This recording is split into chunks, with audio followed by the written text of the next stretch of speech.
Assalamualaikum warahmatullahi wabarakatuh. Akkam jirtan obboleewwan kiyya nagaya qabdu jirtu alhamdulillah. Arallee viidiyoo haaraa qabadhee isinii dhufee jira. Viidiyoon narraa immoo waa'ee rifeensaa irratti waa'ee rifeensaa kana eega himuun ifne turree jirra. Akkasumattuu rakkoon rifeensaa hin dhumatu guyyumarraa guyyatti warra gaafii hedduutu naa dhiyaate waa'ee rifeensaa kanarratti warra rifeensa keenya uma kunuunsinaa umatti dibnaa qibaatiitti dibnaa garuu yaa'uun dhiisuu bubuqqa'uu caccabuu hin dhiisu jettanii fi furmaata haala rifeensa keenya akkatti kunuunsuu beenuun waan tokko tokko isiniif hima inshaallah. Rifeensi keessattuu warra biyya ambaa jirru biyya keenya irraa baanee biyya ambaa jirru kana rifeensa keenya yoo akka daa'ima kunuunsanitti hin kunuunsin yaa'eetuma ciccitee nurraa dhumata. Wanta tokko lama kanatti goonu kanaan nama hin caqasu akkasumattuu malatti kunuunsinu yoo hin beekin rakkisaadha. Gaafa biyya bishaan qulqulluudha soogidda hin qabu nyaanni soorati nu nyaannu qulqulluudha ka rooba rahmata rabbiitiin lafaa ol ka'ee ka keemikaala tokkocha iyyuu hin qabu fayyaalessa akkasuma bishaan illee qulqulluudha kaasii kana wanti nu nyaannu wanti nu dhugnu hundi isaatiyyuu keemikaala qaba akka inni dafee guddatu akka inni dafee ga'uuf keemikaala lafa yeroo gabaabaa keessatti akka inni dafee ga'uuf keemikaalatti godhani. Akkasuma bishaan illeen soogidda qaba waan nyaataniif ka dhugamu ka dibamu hundi akkasitti akka biyyaa san fayyaa miti. Kanaaf haala itti kunuunsinu tokko tokko isiniif hima. Tokkoffaa irratti rifeensa keenya guyyaa meeqa meeqan akka dhiqannu beekuu qabna. Beekuudhaaf ammoo ka murteessu numa malee nama biraatii miti. Rifeensi nama hundayyuu garaagara waan ta'eef rifeensa ka mataa kan keetii akka guyyaa gamiin akka dhiquu qabdu ka murteessu si'i. Yoo guyyaa torbaan ka dhiqattee rifeensi kan kee si jalaa goggoguu si jalaa ciccitu ta'e torbaan lamaan dhiqachuu qabda jechuudha. Torbaan tokko ofirraa dhiifte torbaan lama dabarsitaa yoo torbaan lamaan illee akkas saamunaa hin dandeenye ta'e torbaan 3 dabarsitaa. Garuu haga torbaan 3 yoo ka tursiisan ta'e rifeensi gariin faan nama hooksisaa nama nyaataa xurii walitti itti baay'ate akka akkas hin taane jidduutti ammoo torbaan jidduutti koondishinarii qofaan yookaan ammoo kireema nafaqaa garaagaraa ka mataadhaan dhiqatan isa qofatti gooneeti bishaan qofaan ofirraa lollaaneeti akkasii yoo dhiqanne bareedaadha. Nutu murteessuu qaba jechuudha yoo namni tokko adda rifeensa torbaan lamaan dhiqadhaa jedhe hundi keessanii torbaan lamaan dhiqachuu miti akka rifeensa keessanii isinitu laalee murteessa jechuudha. Ammas shaampoo itti fayyadamnu sirriitti addaan baafannee beekuu qabna. Rakkinni guddaan tokko asirratti shaampoo rifeensa keenyaaf ta'u yoo hin beekne shaampoon hundi rifeensa keenyaaf hin ta'u. Kanuuf hin taane yoo ka dhiqannu ta'e rifeensa keenya hundi isaa nu jalaa goggogsa. Shaampoon kun akkuma saamunuma uffata xurii dhiqee baasu waan ta'eef sammuu keenya kanallee dhiqee xurii irraa baasaa yoo garuu ka isaaf hin taane yookaan irra faa ka baay'ifnu ta'e zayitii uumamaa qibaatii uumamaa ka sammuu keenyarra jiru dhiqee goggogsa rifeensa keenyallee akka inni caccabee nu jalaa hundeedhaan bubuqqa'u godha jechuudha. Kanaaf shaampoo itti fayyadamnu addaan baafannee beekuu qabna. Shaampoon hundi nama tokkoof hin ta'u ka namni hundi shaampoo garaagaraa kasaaf ta'u qaba jechuudha. Shaampoon nuti fayyadamnu ka of keessaa moisturaayizii ta'u moisturaayizii qabu yoo ta'e bareedaadha.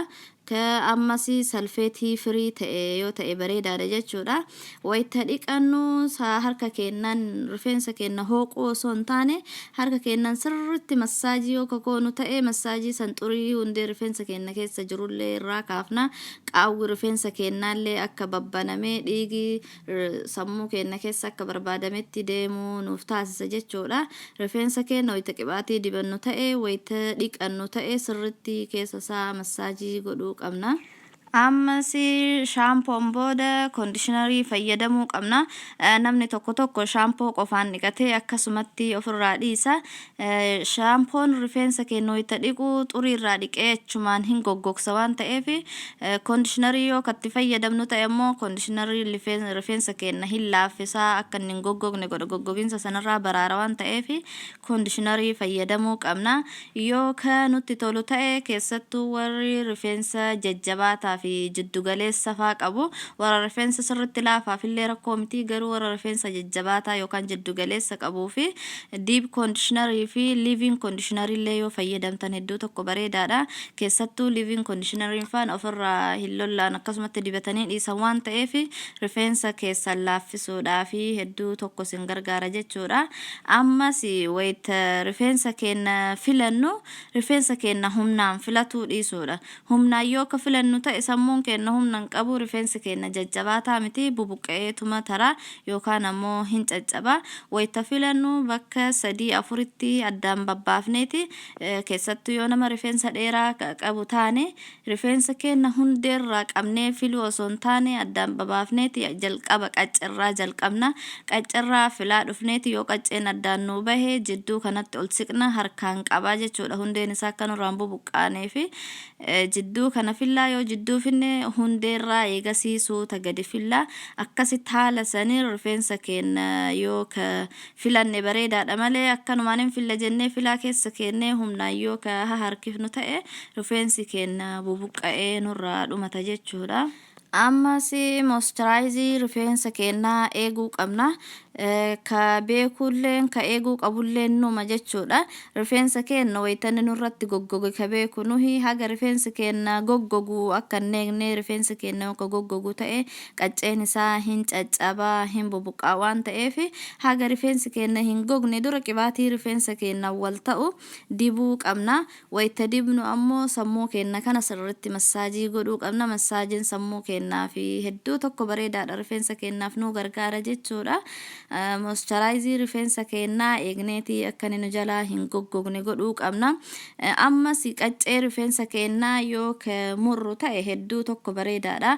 Rifeensi ka biqilu hundeerraa malee qacceerraa miti. Ka qacceerraa sun yoo goggogee ka jedhu ta'e bakka lamaffatti addaan tarsa'a. Yoo ka bakka lamatti addaan tarsa'u ta'e ammoo guddina rifeensaatiif illee homaa takka bu'aan qabu. Kanaaf ji'a 3 qacceerratti xiqqeeftanii qaccee rifeensa keessanii yoo murtanillee bareedaadha. Namni garii rifeensa ofirraa muruu hin jaallatu, garuu ani hedduu tokko mura harka kiyya rifeensarraa gadi nan taa'u rifeensa kiyya qaccee isaa amma mura. Ji'a 3 yoo murattanillee bareedaadha fayyaa rifeensa keessaniitiif jechuudha. Qibaatii wayitatti dibattan hundee rifeensa keessanirraa kaaftanii haga qaccee rifeensaatti dibuu qabdani.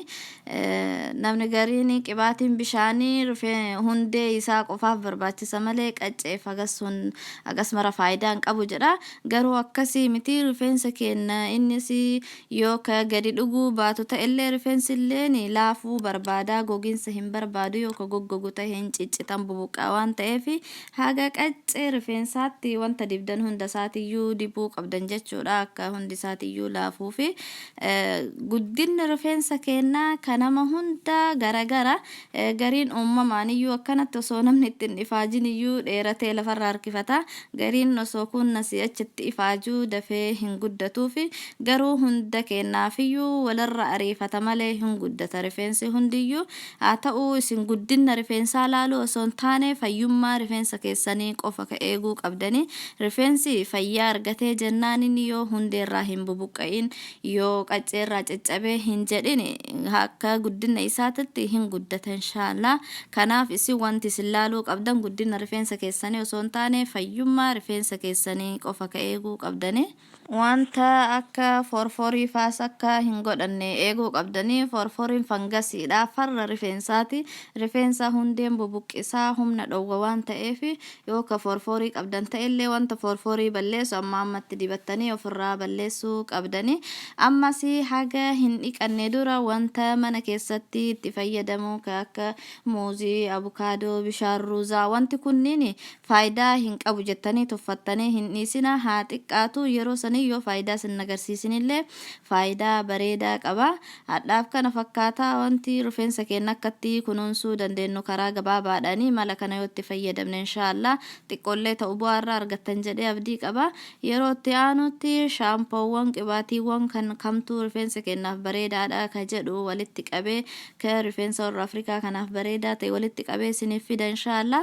Aga viidiyoo biraatiin walitti deebinutti yaada yoo qabaattan karaa komentii jalaatiin naaf ka'a. Akkasuma gaafii yoo qabaattanillee karaa jalaatiin naaf ka'a isinii deebisa inshaallah. wanta ani beeku karraa isin barsiisuu barbaaddan yoo jiraattan illee yaada keessan as jalatti naaf kaa'adha. Yaada keessan laaleeti wanta beekurraa yoo jiraate isin barsiisa isiniif qooda inshaallah. Adhaaf aga viidiyoo biraatiin walitti deebinutti assalaamu alaykum wa rahmatullaahi wa barakaatuh.